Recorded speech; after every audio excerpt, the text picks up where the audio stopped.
Welcome to Wizards Institute, the #1 community to learn smart investing and financial independence. Great. Hey, Geo, welcome. Hi, glad to be here. Thanks for having me on. Yes, I'm super excited. Geo Chen, who runs Stratosphere, a family office.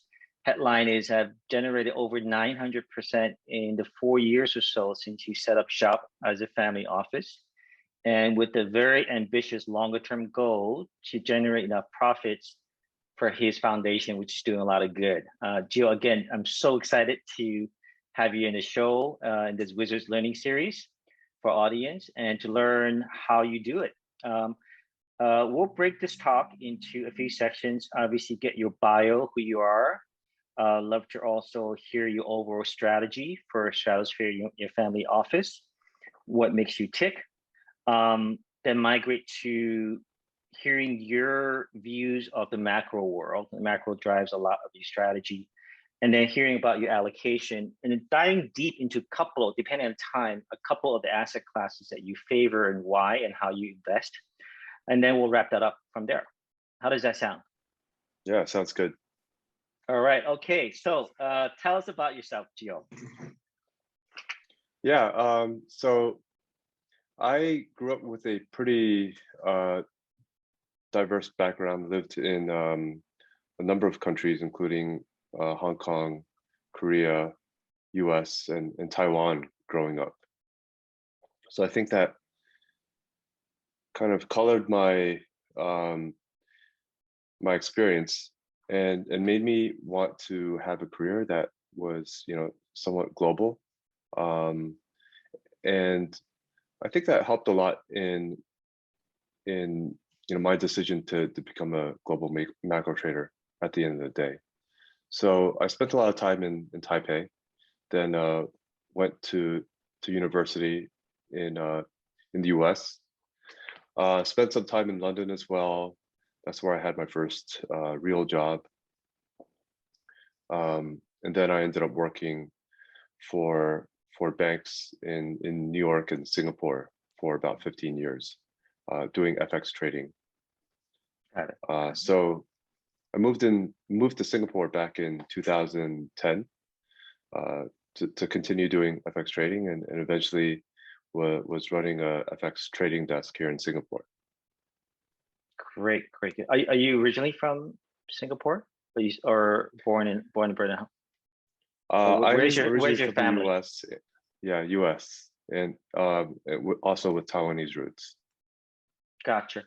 Okay, great. Okay, then tell us about this family office. Why did you start it, and what was the motivation, and I guess the objectives then and now?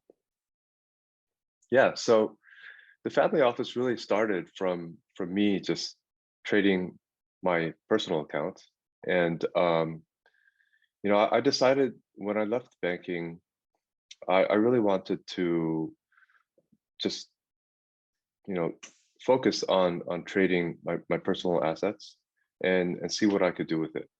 And my view was that I could make a lot more doing that than what I could earn, trading for a bank with the annual salary and bonus and stuff like that. And by then I was pretty confident of my ability to generate returns year in and year out. Never had a losing year. And so, it was just a bet on myself. And, the trading has gone well. And since then, I've branched out into other asset classes like real estate, venture capital, private equity, hedge funds, and behaving more like a family office that allocates across different assets. Okay. So I think there isn't a set definition of family office, but when I think of a family office, I don't really think of trading. I think of someone that whether it's a single or multi, whether it's a principal or third party, having a sum of cash, sort of investing longer term, right? But it's interesting you started trading. Can you kind of talk us through that? And and how that's evolved over the last 4 years? Yeah, every family office is different, and for mine, I think in some respects it does everything that the typical family office does, except as you say, we kind of have this uh, internal hedge fund or trading our own assets, because that's what trading is what I love doing, and that's what I'll always continue to do. So large amount of assets and risk are devoted to global macro and equities. Equities has been more of a recent thing, because last June, after we had kind of recovered from the bottom, and I saw that the Fed was pumping as much liquidity into the system as possible, I realized that we were perhaps in the beginning stages of a raging equity bull market. So I realized that I need to be in the single stock equity game. It's not enough to just be trading equity index futures. So that's what I did, and so now we do both global macro and equities. Okay, so tell us about this 900% return. What happened? I mean that's just staggering, right? Yeah, so back in 2017, 2018, I mean, I had okay years. They were between 30 to 50% for those years, and 2019 as well, roughly around there, which I thought was a decent return by my standards. Then 2020 came along, and I got a lot of things right. I saw COVID happening and spreading throughout the world early in January, and still in February, the US markets had not caught on yet. There was a huge lag between what was pretty obvious to me and some other people in the markets, that what kind of impact COVID would have on the market.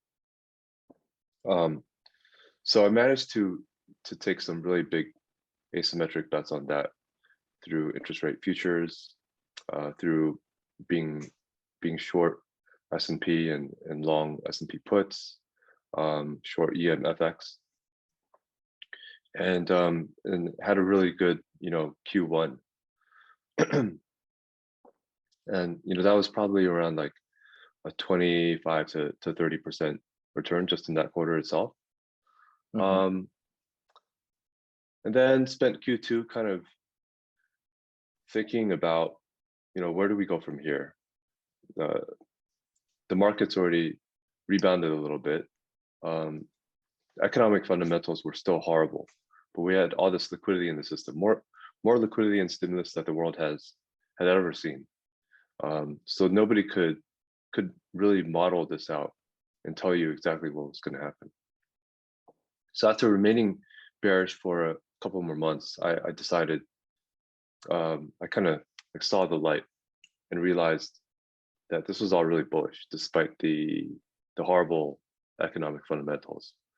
So I basically flipped my entire book to being bullish, equities, short the dollar, and from there, I realized that precious metals were going to be on the verge of a large, uptrend, and they had recovered quite a bit from the lows, gold and silver, but they hadn't really broken their highs. So there was a bit of a delayed reaction in the precious metals as well. You would think that with so much stimulus and so much money printing, they would just be ripping in new highs, but they were still hanging around. But so in July, August, beginning of July, I started to get long gold and silver through the futures and options. and they had a really remarkable bull run during July and August. So I managed to capture a lot of that and got out pretty much on on the days when on the day when they both made their high. So those were two big contributors to the year. What contributed to ended up being like a 250% return just for the year alone. And then in Q4, I saw what was happening with PayPal adopting Bitcoin, and to me, crypto was always an asset class that I'd been watching, and I always thought I'd been involved in crypto back in 2017 and 18, and unfortunately I got out just right after the crypto market made a high, and I always thought that for me to get bullish crypto again, one thing had to happen, which was mainstream adoption. And with the PayPal announcement, that kind of satisfied that condition. So I started to get long Bitcoin futures, and that became a large part of my allocation. And since then, so we all saw what Bitcoin did in November, December, and the beginning of this year. So riding the uptrend in Bitcoin has been another contributor to the returns. Yeah. So basically, three pretty big trades in the year, as well as going long equities as well, which was another contributor. That's what put together the big year. Gotcha. And that's the course of the 4-year history, right? Those are the main trades. 1 year alone Okay. in 2020. Yeah. Oh, okay. And when you do these trades, all of these are levered, right? They are, yeah. So I use futures a lot, which are always levered.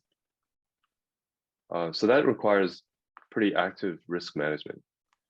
When I put something on, like the long gold and silver trades, or the long Bitcoin futures trades, I put on pretty sizable positions. When I have high conviction on a view, the exposure that I take into those assets could be anywhere from like 30 to 50% of my overall net worth or assets. But I risk manage it very well. Like the key for me is to get the timing right of the entry, get the exit right, in the sense that I don't want to be hanging around in the trade too long and let it reverse a lot against me, and I end up giving away a lot of profits. Okay. Yeah. So, and if I'm wrong, then I'm ready to cut it and take a small loss. Sure. Okay. A lot of commandments you're practicing from the book. Yeah. We should have talked to you before we published the book and add your advice to that. Typically, how long are your trades or your holds? The time horizons are these days it's around a month. I guess like sometimes I'll put something on with with a several week time horizon, but with most big trades, it's usually a month or more. Sometimes I might have a view that a year plus time horizon. Mm. And that doesn't necessarily mean I'll hold it for a year plus, but my view is sometimes that, like, you know, over the next year, I think this asset could do this, or this trend could extend itself over the course of a year or something like that. Sure. Good stuff. Gio, again, when I think about a family office and when I think about investing versus trading, and I'm looking for principles, systems that are scalable and repeatable and sustainable from investing standpoint, right? You've done an amazing job in the short history of your family office. However, what I'm hearing is these are really short-term trades, and it's something that you obviously are very adept at. You've got the background, you've got the brain power. It's not something that I, for example, am capable of, because it's just not my background, or certainly it's not something that I'm experienced at. So how repeatable is what you've done? Because a cynic would say, you know what, I could have bet January 1st that Ethereum would double. I'll leverage up 5x and I'll have my 10x, right? And I have friends that have done that. And they would have done a fairly safe bet, because the trend there, even prior to PayPal buying Bitcoin, in terms of number of transactions on crypto and Ethereum developers, it's actually quite clear, right? So how would you address that? And how would you, as your AUM grows, or if you were teaching my daughters how to do what you do, what could they take away from that to make this, you know, more repeatable and sustainable and scalable? Does that make sense? It's a really good. Yeah, it's a really good question. It's a good question, and I agree that, you know, that's the key to someone who has, you know, hit like one big trade and got lucky, versus someone who is going to do this over and over again for the rest of his career. And I would say 2020 was anomalous in the sense that, you know, we had like multiple huge global macro shifts and trends and volatility events all compressed within a year. That's not normal. Like, typically, you know, you might have one or two major volatility events or global macro trends that you can really like make a lot of money on. So 2020 was definitely unusual. But for me, you know, being a global macro trader, there are always going to be, you know, huge trends in interest rates, commodities, equities, and crypto as well. So my,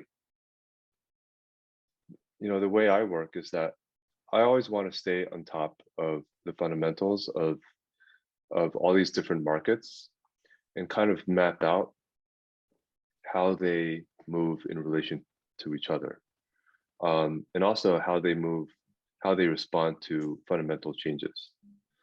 And right now we're in a very volatile macro environment, in the sense that, you know, we're coming out of a deep depression, a very sharp recovery, with very fast growth and inflation. And then, you know, we have a lot of stimulus being done by the Fed and the Treasury. And you're going to get a lot of just macro volatility swings from inflation to maybe like, oh no, maybe inflation is not going to happen, to, oh no, inflation is really happening. And along with that, you're going to get really large swings in asset prices. So, you know, what I do is I want to stay on top of all this and be able to make money on both the long side of crypto and the short side, the long side of equities and the short side. To me, like, I'm not a perma bull or perma bear in anything. I want to see, you know, where the water is flowing before everyone else sees it. So for me, you know, it's just part of the process. Being able to, you know, do the fundamental research, being able to figure out how to express my fundamental view in the market in the most, you know, asymmetric, efficient way possible, and then be able to time the entry and exit of that trade and risk manage it well. Okay. And it sounds to me like this strategy, as long as you're actively trading it, it should work in any market, right? Yeah, that's the idea. It should work in, you know, bull markets, bear markets, high inflation, low inflation, and anytime there's volatility, there's the opportunity to make money. In terms of what you do, let's say one of our listeners, most of our listeners don't have your background, right? And what would you teach them from what you know if they wanted to tap into your wisdom, your knowledge from an investment standpoint? What are some of the advice, principles, commandments that you would sort of, given obviously your tremendous success in the past couple of years, what are some of the things that somebody that isn't of your stellar background or technical background or trading background could take away from that you could advise? Yeah, I think you know, a lot of retail investors have become very educated over the past, I guess, 5 years about global macro. It seems like the press and also you know, the Twitter or blogosphere does focus a lot more on global macro shifts, like what's happening with inflation, what's happening with stimulus. You know, if you go on Wall Street Bets, like, everyone knows who Jay Powell is and what he's doing. You know, Fed go burr. I mean, there's like all these memes out there. Like, investors are more global macro aware than ever before, and there's a lot of resources out there. You know, on Twitter, and you know, realvision.com is also another one that's really good for educating investors. So, and I think right now, like, global macro is influencing asset prices more than ever. Inflation is influencing, you know, the movement of stocks and sectors within the market. So even though, you know, you just see the S&P kind of grinding up and up and up, but under the surface, you know, you see growth. We've seen growth stocks like really just have a really strong uptrend, and suddenly over the past couple of months, you know, they reversed and sold off massively. And you know, this is the influence of global macro factors like interest rates and inflation and growth. The whole rotation from growth and tech into cyclicals and value.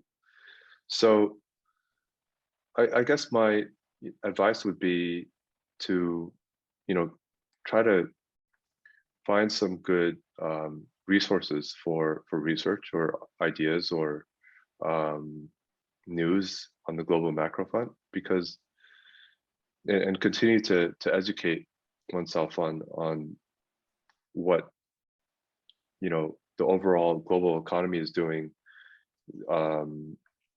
the pace of money printing, the pace of inflation, because those are all going to affect asset markets a lot going forward, as they have over the past year. Sure. Okay. Let's spend some time on allocation. I'm not sure if you're at liberty to say your AUM, but whatever that is, how you allocate it? So for me, one of the bigger allocations that I focus on is what percent of the investable assets are in equities, exposed to equities. That's what I try to dial up and down, anywhere from like 30 to 60%, depending on how bullish or bearish I am. And then if if I happen to get bearish, like I might, sell some equities and also go short index futures. And I have the ability to go down to 0% if I want to. Sure. And then there's, allocations such as like how much I want to have allocated to illiquid venture capital, real estate, and private equity investments. To me, liquidity is very important because having liquid assets is key to trading. If I have a drawdown, like how much liquidity do I have to continue to trade the size I want to trade? So I need to monitor that pretty carefully. So for illiquid investments, like I want to cap that at 20%. I don't want to have any more than 20% of my net worth in illiquid investments. Okay, and this is all this is all cash, right? Not including leverage or anything, right? Oh, so illiquid it would be like allocations to venture capital, PE, and Real estate. real estate. And by liquid, I mean anything that's in trading accounts, cash as well. Sure. Yeah. Sorry, Yeah. my question was these are pre-leverage allocations percentages. Yeah, pre-leverage. So yeah. Gotcha. Okay. So let's now where would you put crypto under liquids or illiquids? It would liquid. be under the most of it is liquid. Well, the top ones are liquid. It depends if we talk, but that would be under the liquid side. Gotcha. Yeah. Gotcha. Okay. So what are you favoring right now and why? So I think we're entering a really tricky time this year. Equity markets are kind of melting up, at least the S&P is. And you see like implied volatility and realized volatility really grinding lower. And in the past, when I've seen this happen, it tends to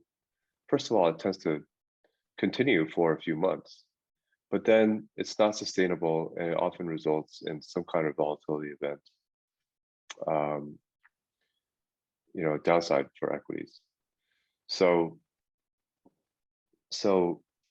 I'm trying to stay nimble. I'm still long equities. I'm still bullish equities for now, but at the first hint of trouble, whether it's triggered by something fundamental, or by some kind of technical reversal in the market, I'm ready to get out of equities and go and reduce my exposure or even go net short if I can. And what's interesting is that inflation has become a huge narrative, a huge theme for the markets. I think it's already become consensus. Over the next couple of months, we're going to see some really large inflation prints, large GDP prints. All the data is going to be really good, but I think the market has already positioned and for all this and priced that in. So from here, I think the risks are skewed to, what if inflation doesn't roar back as strongly as it did? What if it does, but come out on the other side with like inflation rolling back over? We have these a few factors into play that are countering this inflation spike.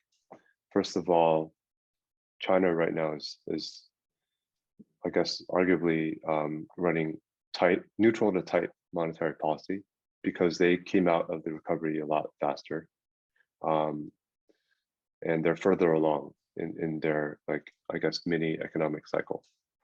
You have the issues of technology and demographics always causing downward pressure on inflation, so resulting in disinflation.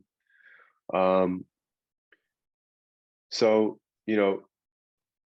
we're in a situation where you need the Treasury and the Fed to keep stepping on the gas in order to create inflation. The moment they lift their foot off the gas, I think we're going to mean revert and fall back into disinflation.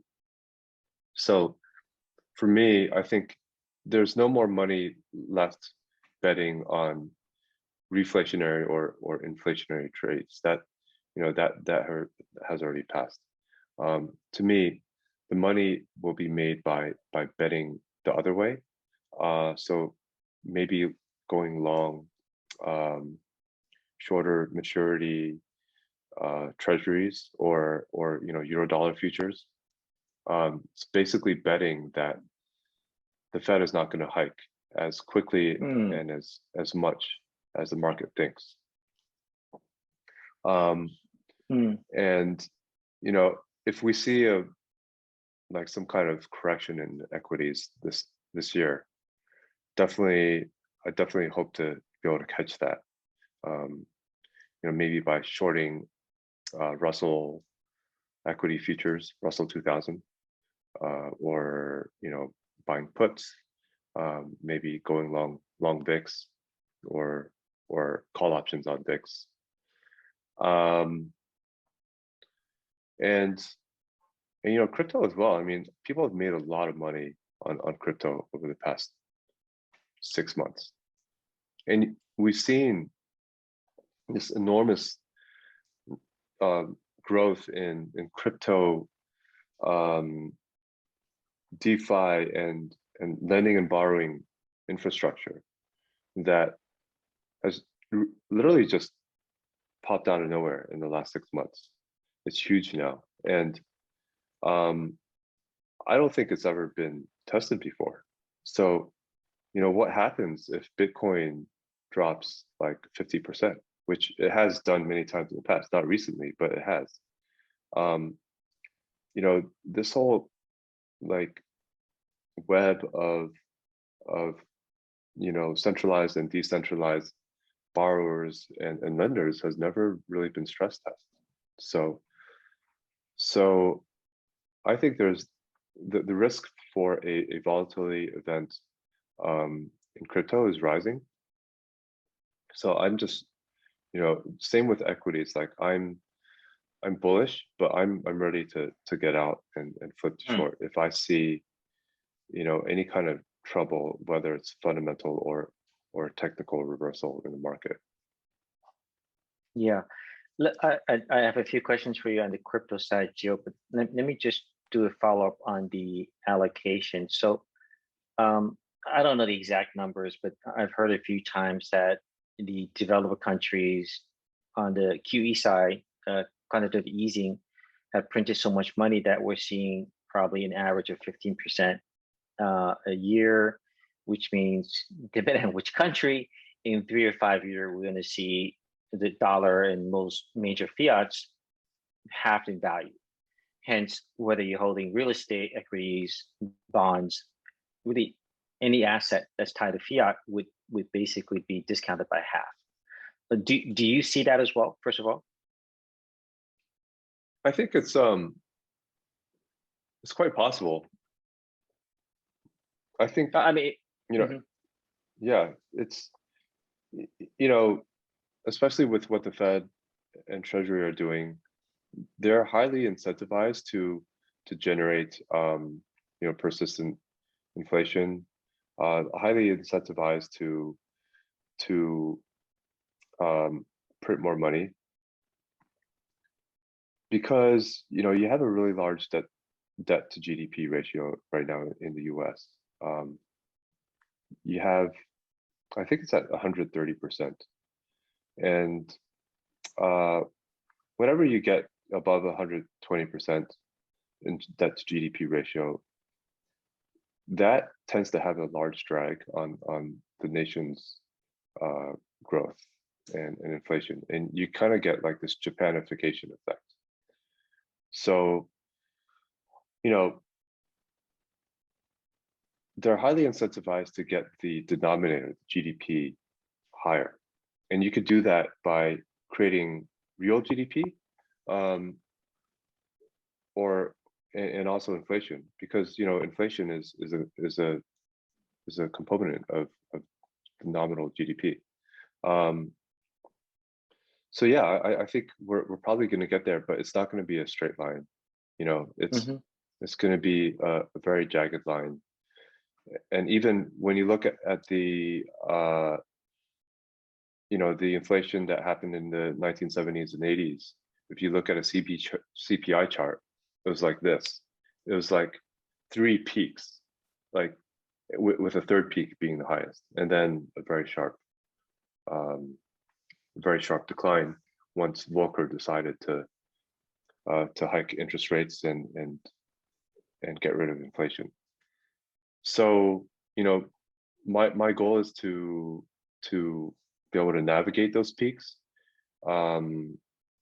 So not just say, like, we're going from here to there in the course of 10 years and just like hold on. But my goal is to be able to make money on the peaks and troughs.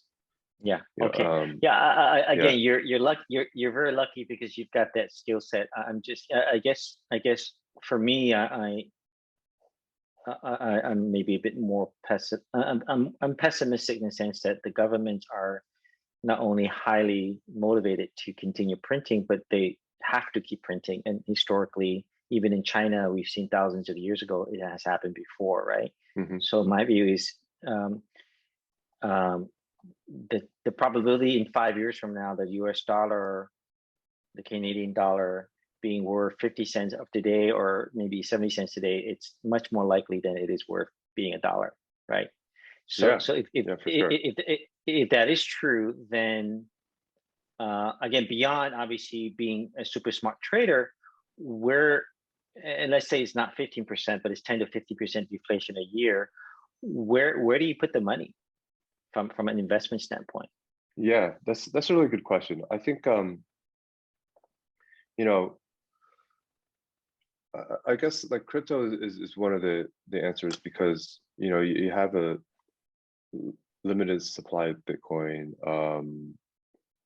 Not all cryptos have limited supply, but that's why everyone's allocating to Bitcoin. And in the long run, I think Bitcoin's going to do great. Like, it could drop by 50% at some point this year, but then it'll be a buying opportunity. So I guess for anyone, the question is whether do you want to just have a long-term allocation and set it and forget it, or do you want to aggressively like try to position yourself for have a larger aggressive long position that you risk manage and get out if things are getting too hot or you're seeing a rollover. And I think that's the question that everyone needs to ask for themselves. Like, are they just going to be a hodler and do thick and thin, or try to ride the waves? And the other one is real estate, right? Real estate tends to appreciate during times of inflation and monetary debasement. It's a hard asset. It gives you income.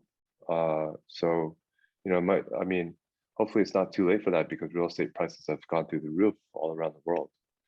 But I do think that you do want to have some real estate exposure or have some of your assets in real estate. Yeah, yeah. I think we're thinking along the same lines. So I wanted to ask you favorite asset classes. I think you're also invested in stabilized rental buildings, right? Which probably paying Yeah, the 8 to 10% cash and cash, maybe on a 3 or 5 year basis, you look to double your money or at least 1.5 times your money, which yeah, which is great. And in the worst case, if inflation does have your value of that asset, then at least you're keeping pace, right? um, yeah. um, and then even in equities, if inflation is 15%, then you really have no place to go but growth stocks that grow faster than that, right? Yeah, it's funny with like equities and their relationship to inflation. I think the general, like people generally say, well, equity should go up, during times of inflation, but it's actually a lot more nuanced than that. Um, it also depends on like what the market's expectation is for interest rates, because if the market expects interest rates to go up by a lot, that actually ends up hurting growth stocks, and that's why they've taken a hit over the past couple months, because when the a couple of reasons that happens whenever you do the NPV calculation of these growth stocks, you have the denominator, which is increases as interest rates go up, and that basically reduces the valuation, and also as interest rates go up, the risk equity premium kind of compresses, so valuations have to fall in order for your earnings yield to kind of like keep up with higher interest rates. So I feel like in an inflation environment, I think like value tends to do a lot better. Cyclicals tend to do better. Low PE stocks, definitely do well. And when it comes to tech and growth, like definitely want to be more on the growth at a reasonable price, or at least like have stocks in a portfolio that have a PE of 50 and less when it comes to tech. So in a higher inflationary environment, if you held a value, let's say the value on average long term goes up 7-8%, but inflation above that, you're basically losing money, right? So it seems just counterintuitive to me. What good is that asset? What good is that asset investment if it's going to be net -2, -5% because of inflation? So again, in my view, I do believe inflation is going to be double digits on average, longer term, right? In which case, again, if you're trading and you're doing a lot better than the market, that's a little different. I'm just curious how you would play that if you're not leveraging and trading. Yeah. Well, so let's say inflation was going to go into the double digits.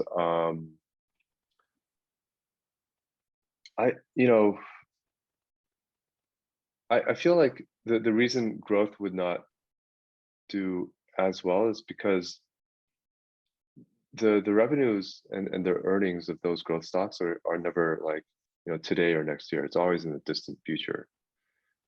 So the higher inflation you have, like the more those future earnings are basically discounted. Understood.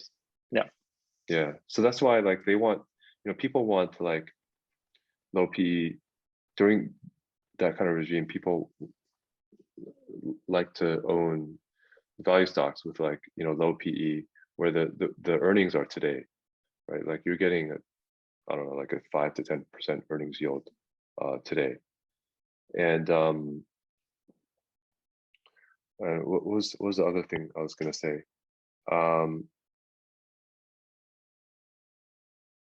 Yeah, but I don't think we're going to get like double-digit inflation. I mean, I do think it'll rise over time, but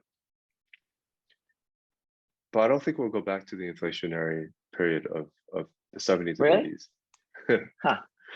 Yeah, I think That's I think that's a straight math, right? How much M2s increase? It's certainly a lot more than yeah, double digits. I mean, there if you print 15%, it's going to go somewhere. If you print 30%, it's going to go somewhere, right? How do you counter that? yeah. So there are a number of reasons. So first of all, we printed a lot of money after 2009, and we didn't get a lot of inflation at all. And that's because inflation does not just come from money printing alone. It also comes from the velocity of money. So money supply goes up, but velocity of money goes down, and that negates a lot the effect of all the money printing. So I don't expect the velocity of money to go up a lot this time around. I think it'll probably keep trending lower. And what I'm seeing is that banks are not really increasing their lending to the customers that much, and so that's a sign that velocity of money is not going up. Also, in the 70s and 80s, you had some pretty huge spikes in oil from the oil embargoes. You had much larger unionization of workers, much more than we have today.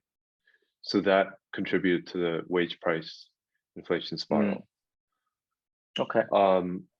And also demographics were much more favorable to inflation back then, and now they're, if anything, they're much less favorable to inflation. You have like basically China, Europe, and Japan have demographics where the birth rate is basically just like declining precipitously, especially in China, because China's suffering from the effects of this one-child policy. So the demographics are going to be a big headwind towards growth in inflation in China going forward. In the U.S., demographics are also a headwind, not as much as Europe and China, but still a headwind. Okay. Well, Geo, that's, I think, probably a contrarian view about inflation. I actually hope you're right. I appreciate that. Yeah. Let's move on to crypto. It's a very interesting topic. Like, how long are you in crypto? Let's say 4 years ago, and where are you today?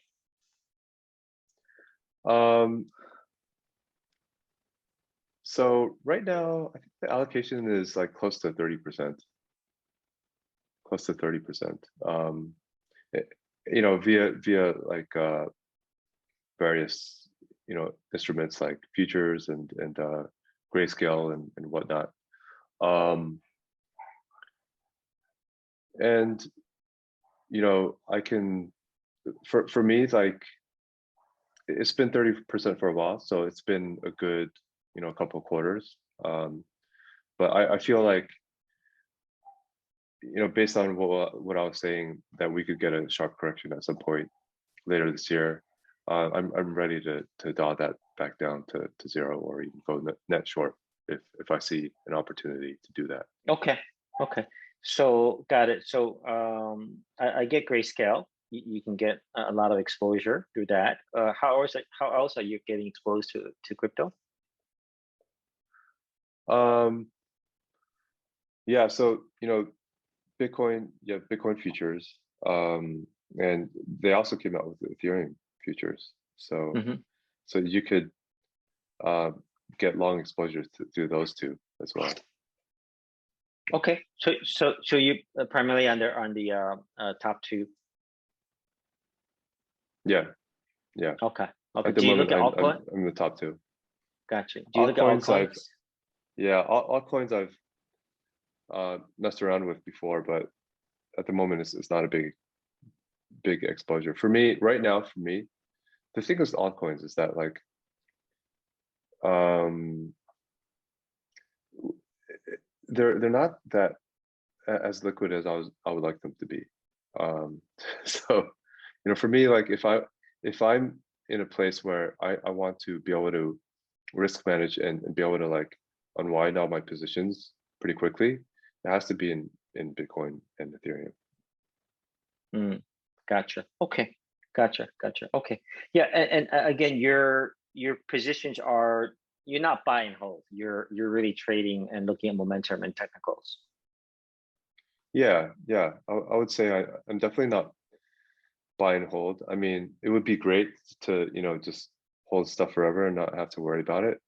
But what inevitably happens is that I see some kind of risk on the horizon brewing up at some point, and I end up selling it for better or Hmm. for worse.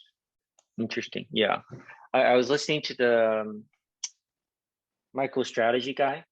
He had an interview with CZ at Finance. And again, I haven't checked this data. He says in the long term, I'm not sure if he means 10 years or 20 years or 5 years, Bitcoin, the trend is very clear, right? Short term, daily, weekly is not clear. And he says in the last 90 days or 60 days, Bitcoin is actually much less volatile than, let's say, a Tesla. And quite a few even Apple, he mentioned it's been less volatile. So it's quite interesting that the perception is it's quite volatile, and maybe early on it has been, but it seems to have stabilized quite a bit. Yeah, it's interesting that the volatility has really compressed, both implied and historical volatility. But the thing with volatility is that when you get volatility compression like that, the market gets complacent. And we've seen that time and time again in equities.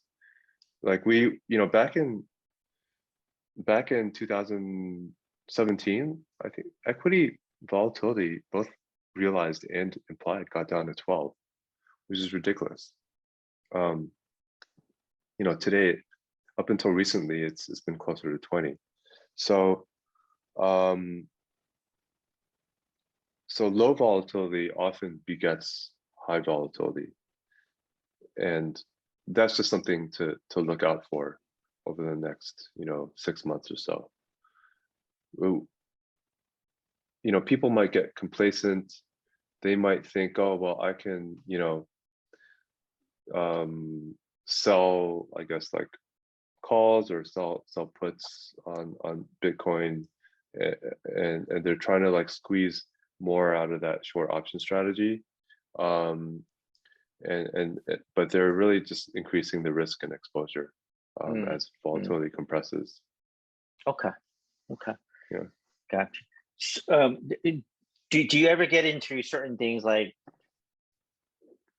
reading the white papers of these coins and looking at the applications and teams at the fundamental level, or I know that you also invest in VC funds and whatnot. So do you more outsource that to the GPs? Yeah, I read some white papers. I probably understand like 60 to 70% of them. Hey, that's pretty good. That's pretty good. Either you're much smarter or the white papers have gotten better. Yeah, I mean, the some of them can be somewhat technical. Yeah.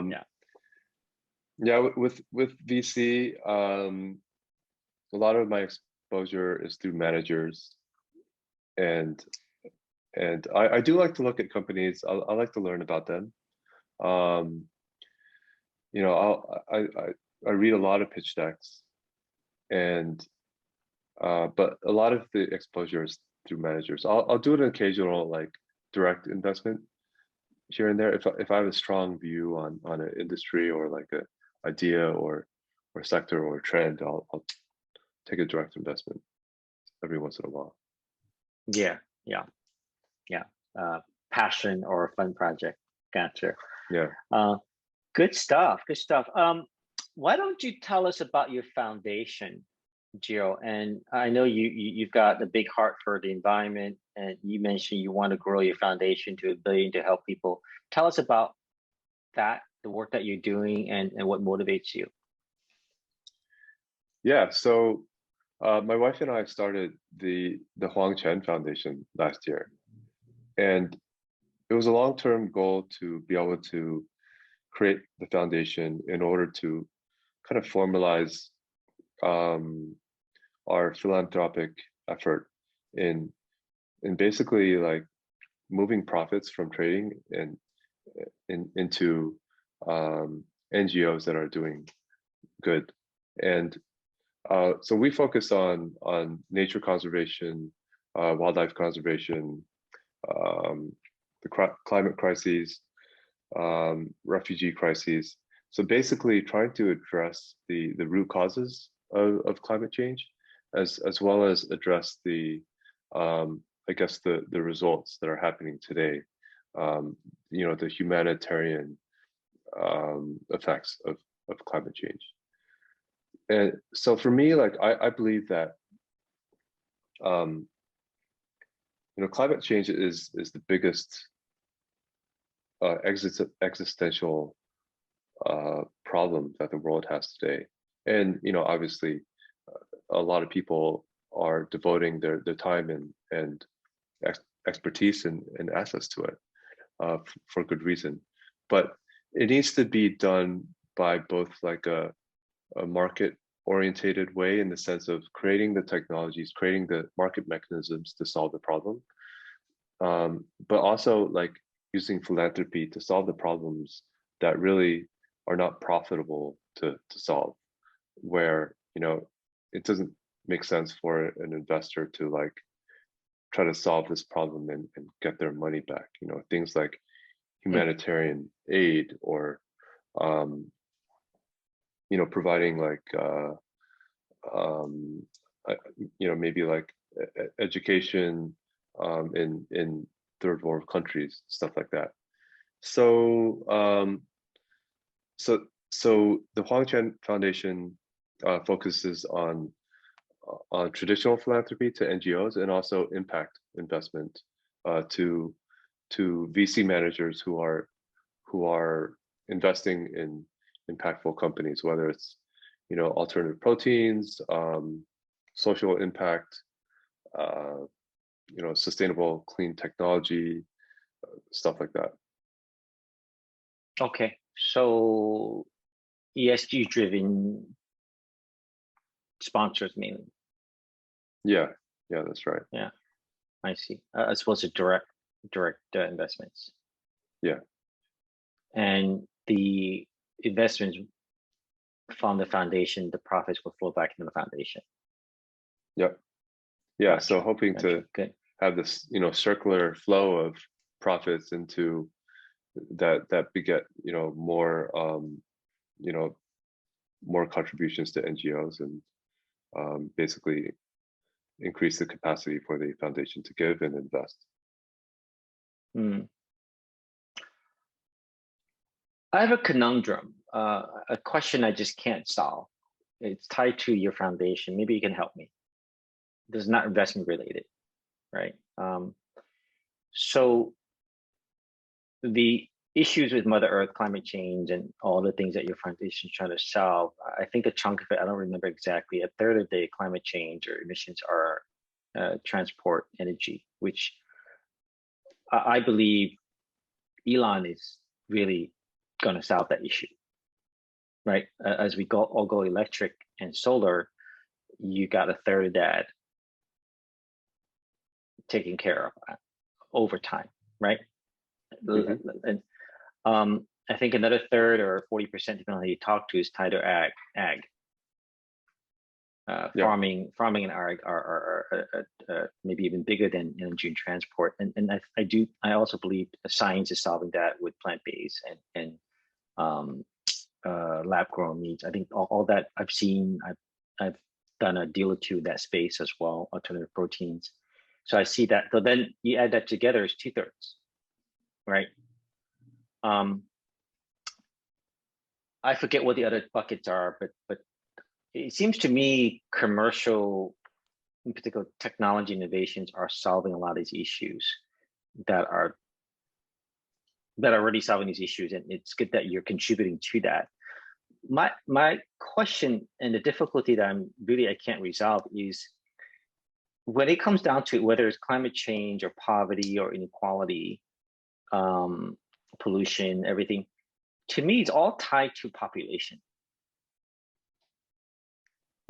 right? The Earth is not meant to sustain 7.6 billion people, and we're going to go to 10 billion, right? Yeah. So what? It's just like unless you solve the population problem, all the stuff we talked about, I think it's technology will alleviate it, but then as the population keeps growing, it seems like the Earth will just get full. Now, birth control and one child, we know from China, does not work, right? Because every prosperous country or person would want to have more than one child. And then even if you did one child like China, it becomes a disaster because of the imbalance of population, right? So how do we reconcile all this? Sorry, I'm kind of rambling a bit. I'm just curious. You put a lot of thought to it. I just feel like a lot of these issues that you're trying to solve are tied to population growth, and there's no ethical or politically viable or even economic way to control the population. Yeah. So there's a project called Project Drawdown, and they basically study all the different ways that we can get to basically zero carbon emissions, and it's really great. You should check it out because there's so much research that gets put into it, and they actually try their best to quantify the cost of each solution, and also the carbon impact of each solution. And in their top 10, and they rank them all, down to like, I don't know, top 50 or more. But in the top 10 is educating girls. And educating girls, especially in the emerging markets, has a huge impact on population because it results in families having fewer kids, and educated women end up having fewer kids. They have happier, healthier families, more prosperous families, and so to me, that is the most effective and ethical way of reducing population growth. And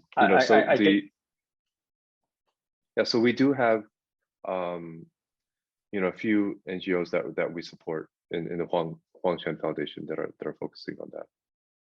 Yeah, I think that actually that's point on. I forget what the exact birth ratio is to sustain the population. It's still quite high. That's why we're going to go to 10 billion. Yeah, so it's scary. Yeah, and it's also a big part of sort of this Wizard series. My daughter Ia, in one of our many trips in Cambodia, she saw. You've probably seen this in Phnom Penh, a cemetery village.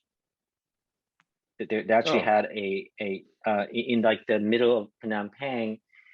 They just ran out of land, and the poor basically built villages, shanty towns, on top of cemeteries. So we went in there, and all three of my daughters were so sort of shocked and imprinted in memory, and so the oldest one actually says, she wants to do exactly what you said, is to teach girls investing and financial independence mechanisms, and partially why we wrote this book, and also the website, and partially why we're doing this podcast. So hopefully we contribute that in a much smaller way. But yeah. There's one organization that we support called Cambodia Children's Fund, and they they do exactly that, and they work in Phnom Penh. Good stuff. Okay. Hey, Gio, this is fun. Could you, let's say for my daughters, for any listener, what are there any commandments or principles you follow? Again, it doesn't have to be related to trading, just more of general smart business, smart investing philosophies that you could recommend for us as a parting advice. Yeah, I mean, all the 10 commandments that you wrote in your book are hugely important. I mean, I could literally talk on for ages about each and every one, and it's hard for me to just point at one and be like, follow this one.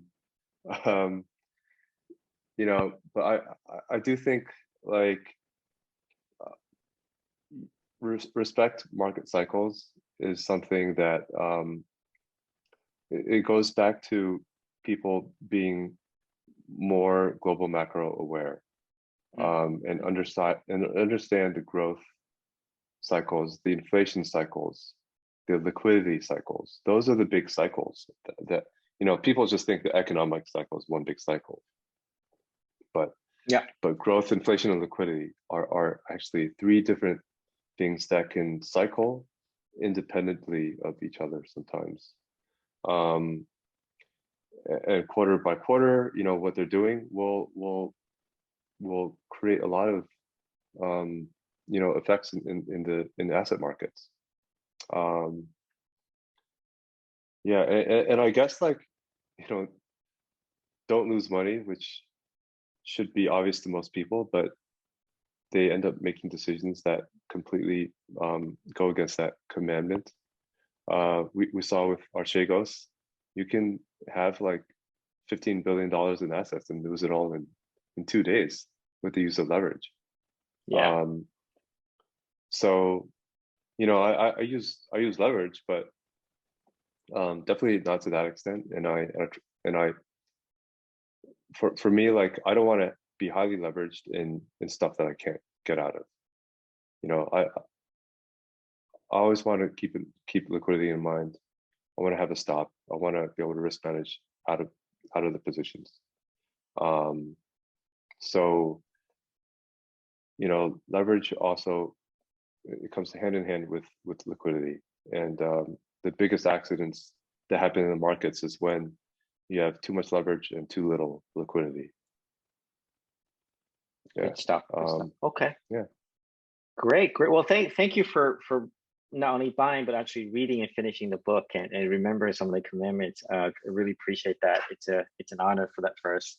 How do our friends find you, Geo? Yeah, I'm on Twitter at Geo Chen. Okay. Yeah, so that's the best way to get some of my views. Sometimes I just upload my views or thoughts onto Twitter. All right, good stuff. Great. So at Geo Chen Twitter to follow you. And then the foundation. That's HuangChenFoundation.org. Okay, Huang, Huang, Chen, the two last names. I'm glad you put your wife first. Found it. All right, Geo. Great. Well, again, this has been a tremendous learning experience.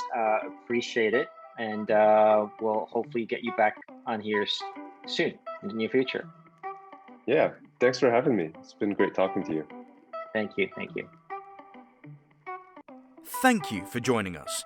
Please visit Wizards Institute to access the blog summary of today's session, to learn more about other speakers, and to network with other investment wizards.